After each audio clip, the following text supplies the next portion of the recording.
বাড়িলতি রাজকচু এক চাষ। কিভাবে বাড়িলতি রাজকচু ১ ও ২ চিনবেন? বাড়িলতি রাজকচু ১, ২ চেনার উপায়। কখন বাড়িলতি রাজকচু এক চাষ করবেন? সুপ্রিয় দর্শক, আমি মোহাম্মদ আসাদ আলী, গ্রাম তালশো পোস্ট এবং থানা বড়াইগ্রাম, জেলা নাটোর। হাজির হয়েছি বাড়িলতি রাজকচু এক চাষ নিয়ে সংক্ষিপ্ত তথ্য তুলে ধরার জন্য। আপনারা দেখতে পাচ্ছেন এগুলো কিন্তু আমাদের বাড়িলতি রাজকচু একের বীজ, ফুল বা চারা। চারাগুলো দেখেন সুস্থ সবল, এখন সবুজ চারা। পাশে কিন্তু এই চারাগুলোর পাতা কাটছে, আপনারা দেখতে পাচ্ছেন। এই পাশে কিন্তু আমাদের বাড়িলতি রাজকচু একের ক্ষেত, আপনারা একটু দেখেন গাছগুলো সুস্থ সবল। তো যাই হোক, আমার পাশে দুই ভাই দাঁড়িয়ে আছে, কোথায় থেকে এসেছে আমরা সংক্ষেপে তথ্যগুলো দিই। ভাই কেমন আছেন?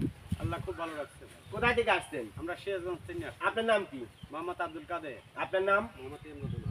কতগুলো চারা নেওয়ার জন্য আসছেন? আমরা 3000 চারা নিতে আসছি। আপনি তো অসংখ্য ইউটিউব চ্যানেল দেখেছেন নাকি? জি। তো এই বাড়িলতি রাজকচু একের চারা নেওয়ার জন্য আমার চ্যানেলটা কেন বেছে নিলেন?